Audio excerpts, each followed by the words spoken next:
ST सच्ची कहानियों पर आप सभी का स्वागत है। मैं एक बहुत ही मनहूस लड़की थी। पैदा होने के 5 साल के बाद मैंने अपनी माँ को खो दिया था। उसके बाद मेरी ज़िंदगी बड़ी संघर्ष में बीती थी और मैं तो भगवान से हमेशा प्रार्थना करती थी कि मेरे जैसा नसीब किसी भी लड़की का ना हो। शादी के 2 साल के बाद ही मेरे पति का देहांत हो गया था और वो मेरी ज़िंदगी से हमेशा के लिए चले गए थे।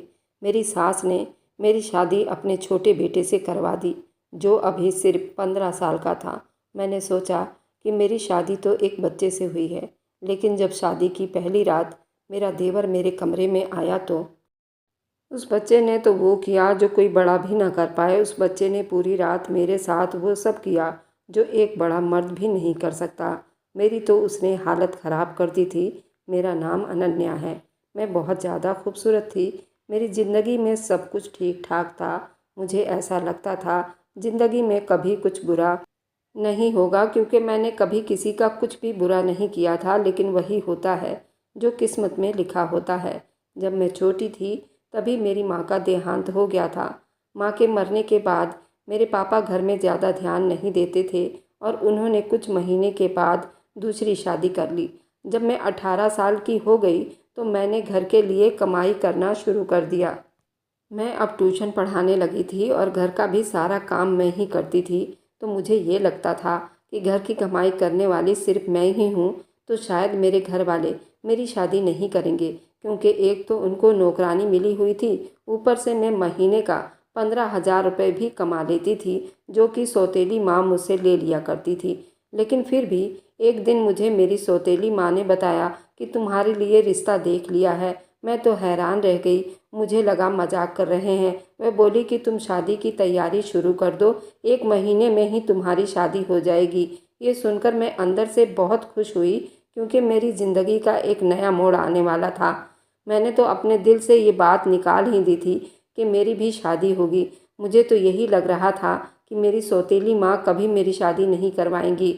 लेकिन जब मेरी शादी हो रही थी तो मैं बहुत खुशी खुशी अपनी शादी की तैयारी करने लग गई। शादी से पहले मैंने अपने पति को देखा भी नहीं था और शादी वाले दिन भी शर्म और लिहाज की वजह से अपने पति को देख नहीं पाई थी। मेरे ससुराल में मेरे पति के साथ उनकी माँ और उनका एक 14 साल का छोटा भाई रहता था। मेरी सुहाग रात वाले दिन जब मैं अपने कमरे में बैठी थी, तब मैंने पहली बार अपने पति को नज़र भर कर देखा। वे बहुत अच्छे थे। उन्होंने पहले दिन से ही मेरे साथ बहुत प्यार और सम्मान के साथ बात की थी। उन्होंने बताया कि उनका छोटा भाई उनके बेटे के समान है, क्योंकि जब वह 3 साल का था तभी उनके पापा का देहांत हो गया था। तब से उन्होंने अपने छोटे भाई को बेटे की तरह पाला। पापा के जाने के बाद मेरे पति ने अपने छोटे भाई के लिए पिता की जगह ले ली और बचपन से ही उसे अपने साथ सुलाया। और मेरे पति संजय ने कहा कि उनके भाई का नाम उदय है। वे बोले कि तुम हमेशा उसका ख्याल रखना। मैंने कहा आप बिल्कुल भी चिंता ना करें, वो मेरे लिए भी छोटे भाई की तरह ही हैं। उसके बाद मेरी शादी की पहली रात बहुत अच्छे से गुजर गई। मुझे ऐसा लगता था जैसे मेरी ज़िंदगी भी अच्छे से गुजर जाएगी। सुबह मेरे कमरे में मेरी सास आई और उन्होंने मेरी पहली रात को लेकर मुझसे कुछ अजीब से सवाल किए, जिसे सुनकर मैं शर्म से पानी पानी हुए जा रही थी। मैंने सोचने लगी, औरतें इस तरह की हरकतें क्यों करती हैं। उसके बाद मैं अपने देवर के पास थोड़ी देर के लिए बैठ गई थी। थोड़ी ही देर बाद मेरी सास कमरे में आई और बोली कि अच्छे से तैयार हो जाओ, क्योंकि मुँह दिखाई की रस्म आज से शुरू हो जाएगी। हमारे बहुत सारे रिश्तेदार तुम्हें देखने आएंगे, इसलिए बहुत अच्छे से तैयार होना, और वे लोग जो भी पैसे तुम्हें देंगे बाद में वो मुझे दे देना। मैंने कहा ठीक है। मेरी सास परंपरा निभाने वाली औरतों में से थी, लेकिन मेरा देवर बहुत अच्छा था। पहले तो वो मेरे साथ बहुत हंसी मजाक करता रहा, लेकिन फिर उसने मुझसे अजीबोगरीब सवाल करने शुरू कर दिए। वो मुझसे बोला, आप और भैया इस कमरे में क्या कर रहे थे। मैंने कहा हम लोग बातें कर रहे थे। फिर वो बोला कि आप लोग तो जल्दी सो गए थे, आपके कमरे की लाइट ऑफ हो गई थी, मैंने देखा था। उसकी बातें सुनकर मैं हैरान रह गई। मैंने सोचा इसका मतलब ये हमारे कमरे में बाहर ही था। मुझे मन ही मन में डर लगने लगा, कहीं इसने हमारी बातें तो नहीं सुन ली। उसकी बात सुनकर मुझे बहुत शर्मिंदगी हो रही थी, लेकिन वो बहुत आराम से मुझसे बातें कर रहा था, जैसे उसे कोई फ़र्क नहीं पड़ता। मैंने सोचा कि मैं इससे कम ही बात करूं, लेकिन फिर वह कहने लगा, आप कहाँ सोती हैं और भैया कहाँ सोते हैं। उसकी बात सुनकर मुझे समझ ही नहीं आ रहा था कि मैं क्या जवाब दूँ। फिर वो पूछने लगा, क्या आप दोनों एक साथ सोते हो? ये सुनकर तो मुझे बहुत शर्म आने लगी। जैसे तैसे मैंने उसकी बातों को टाला। शाम को मैंने ये सारी बातें अपने पति को बताई। मेरा देवर मुझसे कैसे सवाल पूछ रहा था। मैंने कहा, बहुत अजीब बात है, इतने छोटे बच्चे के दिमाग में इतने सारे सवाल, वह भी इस तरह के, आखिर कैसे आए? मेरे पति बोले, मैंने तुम्हें उसका ख्याल रखने के लिए कहा था, लेकिन तुम पहले दिन से ही उसकी मुझसे शिकायतें करने लगी। मैंने कहा कि मैं उसकी शिकायत नहीं कर रही हूँ, लेकिन इतनी सी उम्र के बच्चे के दिमाग में इस तरह के सवाल नहीं होने चाहिए संजय। संजय बोले, इस उम्र में बच्चे को कई चीज़ों को लेकर जिज्ञासा हो ही जाती है, इसलिए वह इस तरह के सवाल पूछते हैं। मेरा भाई बहुत ज़्यादा मासूम है, उसका ख्याल रखना, उसकी कमजोरी, उसकी गलतियां तलाश करने की जगह उसे सुधारने को सोचना चाहिए। वह बेचारा तुम्हारे आगे पीछे फिरता है, भाभी भाभी कहते, उसका मुंह नहीं तकता, और तुम हो कि उसके लिए इस तरह सोच रही हो। संजय की बात सुनकर तो मैं हैरान थी कि मेरे पति को क्या हो गया था। वे वाकई अपने भाई के लिए बहुत ज़्यादा ही इमोशनल थे। ये बात समझने में मुझे ज़्यादा देर नहीं लगी कि अगर मुझे अपने पति को खुश रखना है तो उनके सामने उनके भाई की कोई बुराई नहीं करनी, नहीं तो उन्हें बुरा लग जाएगा। उसके बाद मैंने ऐसा कुछ भी नहीं किया। अभी हमारी शादी को 1 हफ्ता ही हुआ था। मेरे पति फिल्मी किस्म के इंसान थे। उन्हें मुझ में बहुत ज़्यादा दिलचस्पी थी, जिसकी वजह से वो मुझे छोड़ते ही नहीं थे। एक दिन तो सुबह से ही मेरी सास मुझे आवाज़ दे रही थी, लेकिन मेरे पति मुझे अपने पास से उठने भी नहीं दे रहे थे। वह कह रहे थे, मुझसे अच्छी अच्छी बातें करो, मेरी आंखों में देखो। तुमने क्या कभी फिल्म नहीं देखी? जैसे फिल्मों में हीरो हीरोइन एक दूसरे के साथ बैठकर बातें करते हैं, वैसे ही मेरे पास बैठी रहो। मैंने कहा, आपकी माँ मुझे बुला रही हैं, कोई काम होगा, क्योंकि सुबह हुए बहुत वक्त हो चुका था। लेकिन मेरे पति मुझे छोड़ भी नहीं रहे थे, और फिर वही हुआ जिसका डर था। मुझे मेरी सास से डांट पड़ी। मेरी सास मुझसे कहने लगी, तुमने तो आते ही मेरे बेटे को अपनी उंगलियां पर नचाना शुरू कर दिया है, तुम्हारे अलावा उसे अब कोई दिखाई नहीं देता। मैंने कहा, ऐसा कुछ भी नहीं है, अब वह खुद ही मेरे दीवाने हैं, तो मैं क्या कर सकती हूँ। मेरे पति ने मुझसे कहा था कि मेरी माँ का हमेशा ख्याल रखना, उनको खुश रखना, इसलिए मैं घर के सारे काम अच्छी तरह से करती थी, कभी कुछ भी नहीं बोलती थी, अपनी सास को कोई जवाब भी नहीं देती थी। अगर जवाब देती तो बहुत तरीके से, जिस पर वह गुस्सा नहीं होती। सब कुछ सही चल रहा था। अभी मेरी शादी को 2 साल भी पूरा नहीं हुआ था जब मुझे एक बुरी खबर मिली कि मेरे पति इस दुनिया से चले गए। हम लोग बहुत ज़्यादा परेशान हो गए और सोचने लगे कि काश ये खबर झूठी हो। लेकिन जब लाश को घर लाया गया तो हमारे होश उड़कर रह गए थे, और मेरी सास और देवर, हम सब बुरी तरह से रो रहे थे। मेरा पति दुनिया से जा चुका था। ये दुख मेरे लिए बहुत बड़ा था। मेरी हालत रो रो कर बहुत ख़राब थी। मेरी सास मुझसे कहने लगी, तूने मेरे बेटे को खा लिया, तेरे कदम ही मनहूस है, तेरी वजह से इस घर का वारिस चला गया, मेरा बेटा चला गया, सब कुछ बर्बाद हो गया, सब कुछ खत्म हो गया है, तूने किया है ये सब। 2 महीने मैंने ताने सुनकर ही गुजारे थे, लेकिन उसके बाद ये वक्त भी ख़त्म हो गया। तो मैंने सोचा, मेरे लिए अब यहाँ रखा क्या है, तो मैं अपनों के पास चली जाऊँगी। वैसे भी अब मेरी ज़िंदगी में खुश रहने के लिए रह ही क्या गया था। मेरे अपनों में सिर्फ पापा ही थे, बाकी तो मेरी माँ भी सौतेली ही थी। जब मेरी सौतेली माँ और मेरे पापा मुझे वापस लेने के लिए आए तो मेरी सास ने एक ऐसी बात कर दी जिसे सुनकर सब हैरान रह गए। मेरी सास का कहना था कि मैं इसे वापस नहीं भेज सकती, ये मेरे बेटे की विधवा है। मेरे पापा ने कहा, आपका बेटा तो अब इस दुनिया में नहीं रहा, तो इसका यहाँ पर क्या काम।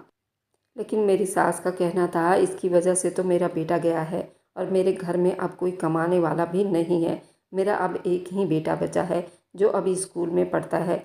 फिर क्या हम भूखे मरेंगे? ये मेरे बेटे की जगह कमाई करेगी और हमारा घर का घर चलाएगी। मेरे पापा और मम्मी ने कहा कि ये आप बहुत गलत कर रही हैं, मेरी बेटी के साथ ऐसा मत करिए। लेकिन मेरी सास ने ठान लिया था। फिर मेरे पापा और सास के बीच काफ़ी बहस हुई, कभी बात इस तरफ जाती तो कभी उस तरफ। फिर जब मुझसे पूछा गया तो जाहिर सी बात है कि मैं अपने घर वापस जाना चाहती थी। मेरा भी इस घर में दम घुटता था, पर मेरी सास ने ये कहा कि ये यहाँ से नहीं जाएगी। मेरी सास ने अपने कुछ रिश्तेदारों को भी बुला लिया जो बुरी तरह से लड़ाई करने के लिए तैयार बैठे थे। फिर नतीजा ये निकला कि मेरी शादी दोबारा कर दी जाए।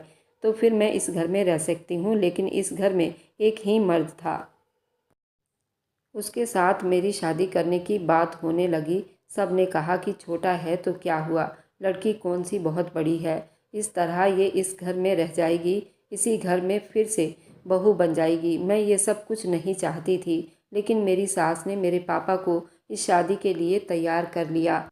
मेरी सौतेली माँ ने कहा, अच्छी बात है, अगर हम इसको अपने घर ले जाएंगे तो इससे हमारा क्या फ़ायदा है, क्योंकि दोबारा इसकी शादी करने के लिए कौन रिश्ते की तलाश करेगा। एक विधवा के लिए रिश्ता कैसे मिलेगा, आजकल तो कुंवारी लड़कियों को भी रिश्ता नहीं मिलता है, इसलिए इसको यहीं रहने देते हैं। समाज वाले भी बातें करेंगे। एक विधवा अगर फिर से सुहागन बन रही है तो इस ऑफ़र को ठुकराकर हम उसे अपने साथ हमारे घर क्यों लेकर जाएंगे, वहाँ पर भी तो ये विधवा ही कहलाएगी। मेरी सौतेली माँ ने अजीबोगरीब बातें करके मेरे पापा को मना लिया और वह मुझे यहीं पर छोड़कर चले गए। कुछ दिनों के बाद मेरी शादी मेरे देवर के साथ करवा दी गई, जिसको मेरा पति अपना बेटा कहता था और जिसको मैं बच्चे की तरह समझती थी। इतना तो मैं अपने पति की मौत पर भी ना रोई थी जितना इस बात पर रोई थी और चीखी थी, चिल्लाई थी, लेकिन किसी ने मेरी बात ना सुनी। मेरी सास ने ज़बरदस्ती मेरी शादी करवा दी। उसके बाद मैंने जिद की मुझे अपने देवर के साथ कमरे में नहीं जाना, लेकिन मेरी सास पीछे पड़ी थी। उसने कहा, आज सुहाग रात की रात है, अगर तू कमरे में नहीं गई तो फिर से कुछ हो जाएगा, और क्या तू मेरे दूसरे बेटे को भी मारना चाहती है। लेकिन फिर भी मैं नहीं गई। अगले दिन मेरी सास ने मुझसे कहा, मुझे नौकरी करनी होगी। उसने मोहल्ले के ढेर सारे बच्चे इकट्ठे कर लिए। अब मैं रोज़ 40 से 50 बच्चों को पढ़ाती थी। मेरा दिमाग बहुत ज़्यादा ख़राब हो जाता था। मैं बहुत ज़्यादा थक जाती थी, क्योंकि पढ़ाने के साथ मुझे घर का सारा काम भी करना पड़ता था। एक हफ्ता इसी तरह बीत गया। मैं अपने देवर के कमरे में जाने से घबराती थी। मुझे लगा वह बच्चा है, मेरा उसके साथ रिश्ता ज़बरदस्ती करवा दिया है। लेकिन अब वह अपने कमरे में रहे और मैं अपने कमरे में, उसके कमरे में जाकर करना ही क्या था। लेकिन मेरी सास मेरे पीछे पड़ी थी। कुछ दिन तो इसी तरह बीत गए, लेकिन एक दिन मैं ये देखकर हैरान रह गई कि मेरा देवर खुद ये कह रहा था कि मेरी पत्नी को मेरे कमरे में भेजो। लेकिन मुझे पता था वह बच्चा है, उसे इन सारी बातों का पता नहीं, इसलिए वह कह रहा होगा। उसके लिए ये सब नया है, इसलिए वह खुश हो रहा है। एक तो उसकी शादी हो गई, वह भी इतनी जल्दी। लेकिन फिर मैं सोचने लगी कि उसके दिमाग में ऐसी बातें तो मेरी शादी के पहले दिन से ही थीं। मैं समझ गई कि उसे इस तरह की चीज़ों का शौक़ है, लेकिन उसे ये नहीं पता था कि पत्नी क्या होती है। मेरी ज़िंदगी बर्बाद हो गई थी। मेरी ज़िंदगी में अब कुछ भी नहीं था। मैंने एक दिन सोच लिया कि मैं इस घर से भाग जाऊंगी। ये कोई इतना ज़्यादा मुश्किल नहीं था। लेकिन मेरे देवर को पता चल गया। उसने कहा, फ़िक्र ना करें, मैं आपकी मदद करूंगा, जो भी आप कहेंगी मैं करूंगा, आपको कोई दिक्कत नहीं होगी, मैं आपका ख्याल रखूंगा। वह बातें इस तरह कर रहा था जैसे कि मैं सुनना चाहती थी। मैं बुरी तरह रोने लगी। मैं भी घर से भागना नहीं चाहती थी। आखिर भाग कर कहाँ जाती। एक बार भाग जाती तो मुझ पर ठप्पा लग जाता, ये घर से भाग गई है। मैं एक इज्जतदार बाप की बेटी थी। मैंने सारी ज़िंदगी इज्जत से गुजारी थी। मैं अपने बाप का नाम कैसे बदनाम कर सकती थी। मैं बुरी तरह से रोने लगी और अपने पति के साथ वापस आ गई। लेकिन मुझे ऐसा पति नहीं चाहिए था। मेरा दिल नहीं कर रहा था उसे पति कहने का। सुबह इस बात की खबर मेरी सास को भी हो गई, लेकिन मेरे देवर ने सब कुछ संभाल लिया, वरना मुझे बहुत डांट पड़ती। मैं ऐसा नहीं चाहती थी। उसके बाद मेरी सास ने शोर करना शुरू कर दिया। उसने कहा, आज तो तुम मेरे बेटे के कमरे में जाओगी। तुमने तमाशा बना रखा है। तुम उसकी पत्नी हो। पति पत्नी एक साथ नहीं रहेंगे तो क्या अलग अलग रहेंगे। ये बात बिल्कुल भी अच्छी नहीं है। उसी शाम मेरी सास ने मुझे ज़बरदस्ती फिर से दुल्हन बनाकर कमरे में भेज दिया। एक पल को मैंने सोचा कि मैं अंदर से कमरे का ताला लगा लूं, लेकिन मैंने ऐसा नहीं कर पाई, क्योंकि मेरे सास ने पहले से ही दरवाज़ा खोल दिया था। थोड़ी देर के बाद मेरा देवर कमरे में आ गया। मैंने सोचा, ये तो बच्चा है, इसे डरा धमका कर सुला दूंगी। मैं बेकार ही परेशान हो रही हूँ। ऐसे मेरी सास भी खुश और मैं भी खुश। किसी को क्या पता चलेगा कि कमरे के अंदर क्या हो रहा है। मैं हैरान होने लगी। ये ख्याल मुझे पहले क्यों नहीं आया। मेरा देवर जब मेरे कमरे में आया, मुझे बोला, तुम बहुत प्यारी लग रही हो। मैंने कहा, ठीक है, अब तुम सो जाओ। मैं अपना मेकअप और ज्वेलरी उतारने लगी। उसने कहा, तुम बहुत अच्छी लग रही हो। मैंने कहा, मैं अच्छी हूँ या बुरी, उससे तुम्हें कोई मतलब नहीं है। मैंने उसे डांटते हुए कहा, चुप करके सो जाओ। लेकिन वो मुझे ऐसी नज़रों से देख रहा था जैसे किसी ने आज तक मुझे नहीं देखा था। मैंने कहा, मेरी शक्ल क्यों देख रहे हो? चुपचाप सो जाओ। मैं अभी भी उस पर रोब जमाने की कोशिश कर रही थी, जबकि अंदर से मुझे डर लग रहा था। थोड़ी देर के बाद उसने मेरा हाथ पकड़ा और मेरे मुंह पर थप्पड़ दे मारा। मैं हैरान रह गई। उसने कहा कि तुम्हें तमीज़ नहीं है, अपने पति से किस तरह बात करती हो? तुम मुझ पर चिल्ला रही हो, बेवकूफ़ औरत। मैंने कहा, तुम अभी ज़मीन से निकले नहीं हो और पति बनने के लिए रो रहे हो। तुम मेरे पति नहीं हो सकते। तुम्हारी उम्र ही क्या है? उसने कहा कि तुम मुझे पहले ही दिन से पसंद आ गई थी। तुम्हें पता है, तुम्हें पाने के लिए मैंने क्या कुछ नहीं किया। अपने बाप जैसे भाई को मारना पड़ा क्योंकि मैं तुम्हें पाना चाहता था। ये सुनकर मेरी रूह तक कांप गई थी। इसका मतलब मेरे पति को मारा गया था। उसने कहा, मैंने भाई की गाड़ी के ब्रेक फेल कर दिए थे, जिसकी वजह से उनका एक्सीडेंट हो गया था और सब ने यही समझा कि उसके साथ हादसा हुआ है। मेरे पैरों तले से ज़मीन खिसक गई थी। जिसे मैं बच्चा समझ रही थी, उसने सोच समझकर प्लानिंग करके मेरे पति को मार डाला था और अब खुद मेरा पति बनकर खड़ा हो गया था। ये कोई मासूम बच्चा नहीं था, ये शैतान था जिसने अपने भाई को मार डाला, जो इसे बहुत ज़्यादा प्यार करता था। मुझे कुछ समझ नहीं आ रहा था। मैं वहाँ से भाग जाना चाहती थी, चीखना चिल्लाना चाहती थी, लेकिन उससे पहले कि मैं कुछ और करती, उसने मेरा हाथ पकड़कर मुझे अपनी तरफ खींच लिया और मेरे साथ अपनी इच्छा पूरी करने की कोशिश करने लगा। लेकिन अब तो मुझे उसकी शक्ल से भी नफरत हो गई थी। मैंने उसे ज़ोरदार धक्का दिया और कमरे से बाहर निकल आई और चीखने चिल्लाने लगी। मैंने सारी हकीकत चिल्ला चिल्ला कर सबको बताई, लेकिन किसी ने भी मेरी बात पर यकीन नहीं किया। मेरे देवर ने भी सबके सामने मुझे झूठा कहा। वह कहने लगा कि मैं उसे अपना पति नहीं मानती हूँ, इसलिए मैं उस पर इल्ज़ाम लगाना चाह रही हूँ। मेरे पास अब कोई और रास्ता भी नहीं बचा था, इसलिए मैंने खुदकुशी करने की कोशिश की, लेकिन इन लोगों ने मुझे वह भी नहीं करने दी। लेकिन मैंने सोच लिया था कि मैं अपने पति के हत्यारे को हर हाल में सज़ा दिलवा कर रहूँगी। कुछ ही दिनों के बाद मुझे पता चला कि मैं पेट से हूँ। अब मैं अपने बच्चे के लिए जीना चाहती थी। मैंने चुपचाप अपने देवर के खिलाफ सबूत इकट्ठे करने शुरू कर दिए और जब पर्याप्त सबूत मैंने इकट्ठे कर लिए तो उन सबको मैंने पुलिस के हवाले कर दिया। पुलिस मेरे देवर को गिरफ्तार करके ले गई और कुछ महीनों के बाद मेरे देवर का जुर्म साबित हो गया और उसे जेल हो गई। ये हादसा मेरी सास बर्दाश्त नहीं कर पाई और उनका देहांत हो गया। अब मैं अपने बेटे के साथ रहती हूँ और बच्चों को ट्यूशन पढ़ाकर अपनी ज़िंदगी का गुजारा कर रही हूँ। मैंने अपनी ज़िंदगी की ऐसी कल्पना तो कभी भी नहीं की थी। मैं अपने पहले पति को आज भी बहुत याद करती हूँ। काश आज वे जिंदा होते।